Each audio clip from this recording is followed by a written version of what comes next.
Pakinggan po natin ngayon ang deliberasyon sa Kongreso. The inter alia, but I would like to emphasize lack of medical professionals like doctors, nurses, and midwives.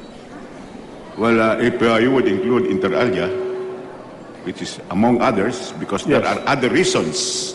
For example, lack of access to reproductive health care and services. With that understanding, we would accept the amendment. Thank you, Mr. Speaker. With the acceptance of the amendment on the part of the House, any objection? Hearing none, the amendment is accepted. Please proceed. I have no more on page 12. Mr. Speaker, Yes, gentleman from Cagayan de Oro. I have a proposed amendment on line 16. Line page 12. 16. Yes. Please proceed. Section 10 now provides the role of the Food and Drug Administration, FDA. The Food and Drug Administration, FDA, shall determine the safety. I would like to include and to insert after the word shall and before determine the word without exception, Mr. Speaker. The reason for this, Mr. Speaker, is that procurement of pharmaceutical products, drugs, medicines, and other medical goods through foreign-assisted projects require the approval of the BFAT FDA. However, if the products are procured from the WHO, UNICEF, especially the United Nations Population Fund, the products are exempt from certification and testing. Because in July 2012, the DOH issued Administrative Order 2012-0011, expanding the list of exempted procurements to include modern family planning commodities from the United Nations Population Fund. And we know that this United Nations Population Fund, its only purpose in the world is to reduce population without any regard of religion, any regard whether a country needs population growth. They would just want, and they have targeted the Philippines as one of those without any reason, would just want to lower and to put population control over our country. And if we will allow exemption of the goods that are bought by the United Nations Population Fund, then we are abdicating, the FDA abdicates the power of the Philippine agency to be able to look at the safety, efficacy, and classification of such products.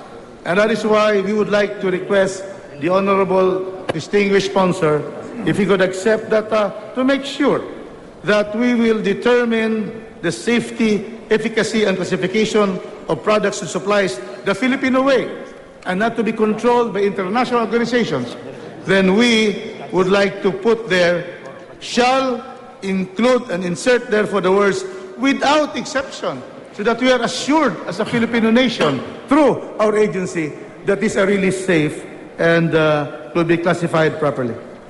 We regret, Mr. Speaker, distinguished gentleman from Cagayan de Oro City, that we cannot accept the amendment because without exception is vague and very delimiting.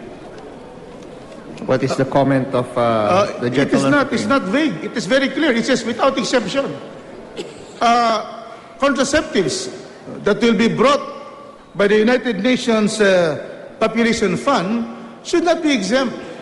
They should always go to our new FDA. And the reason for that is precisely we will become a dumping ground of these contraceptives from the UN agency Population Fund, whose only purpose is to lower population growth all over the world.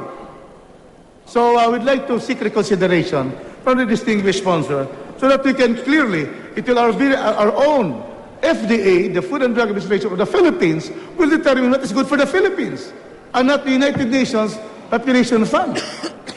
Mr. Speaker, we regret we cannot accept the amendment. We proceed to the next, Mr. Speaker. Yes, gentleman from Cagayan de Oro, please proceed. It continues now on page 17 it says the Food and Drug Administration, FDA, shall determine the safety, efficacy, and classification of products and supplies for modern family planning methods prior to their distribution, procurement, sale, and use. Actually, what this really means is modern family planning method are really contraceptives. And so there is really, the FDA does not study methods. It examines food and drugs. And so therefore, we should therefore say, what is called a spade, by stating that this should determine the safety, efficacy, and classification of products and supplies for contraception prior to distribution, procurement, sale, and use. We request our distinguished sponsor if he would accept this. We regret we cannot accept the proposal. Mr. Speaker, this modern family planning method nomenclature is just a euphemism for contraception and contraceptive devices and contraceptive pills. Because there are only two kinds. According to what we wanted to have in the definition, the other one is natural family planning. And natural family planning, Mr. Speaker, refers to the natural, non-contraceptive method of avoiding pregnancy through periodic continence or the use of the marital act during infertile periods. It has nothing to do with contraception. So these are the two. And so when you say modern family planning method, then these are really contraceptives. And let us be clear, therefore, that this is what we want the FDA to do. May we again request a reconsideration of our distinguished colleague? We remain steadfast in rejecting the amendment. What is the pleasure now of the gentleman? Mr. Speaker. Yes, gentleman from Parañaque City. Mr. Speaker, this representation would like to support the proposed amendment of our distinguished colleague from Cagayan de Oro. I would like to cite why it is necessary for the FDA to take a very active participation in checking even these items coming from supposedly high-quality sources. I would like to cite a very recent report, South Africa. Can the gentleman from Parañaque City limit the explanation to around 2 to 3 minutes? Oh, yes. Please proceed. Very quickly. In South Africa, they are now recalling 1.35 million condoms that are found to be defective. And then prior to that, a few years ago, they found 20 million defective condoms that came from abroad.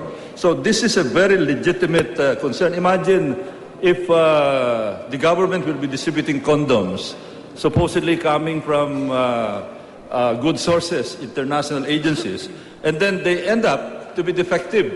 So instead of preventing conception, what will happen is that 20 million defective condoms, Mr. Speaker, will result in a disaster. And this has empirical evidence.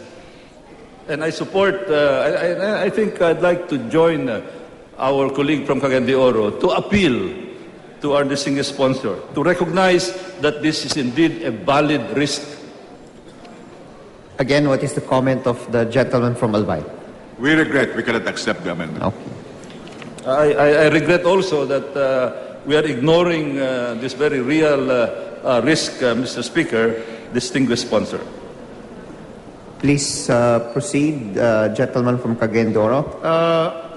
Unless there's an anterior amendment, we go to page 13.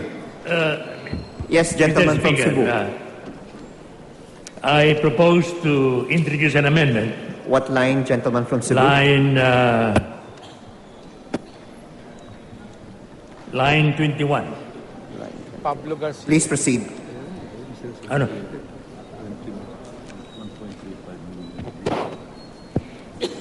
We are on page 12, gentleman from Cebu. Page...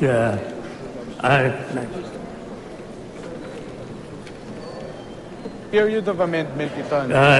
line 18, page 12. Line 18. Please proceed.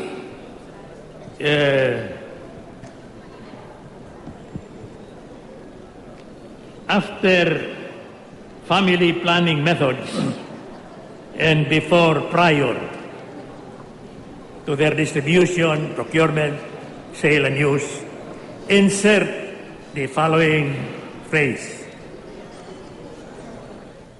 Nagpapatuloy po sa ngayon ang debate sa Kamara kaugnay ng ilang probisyon sa Reproductive Health Bill. Kanina kinwestiyon ng kapwa anti-RH bill na si Cagayan de Oro Representative Rufus Rodriguez kung bakit kailangan i-exempt sa government procurement ang mga contraceptive na mula sa United Nations Population Fund. Ngayong araw po inaasahang magpagbobotohan na ang panukala sa ikalawang pagbasa. That redundant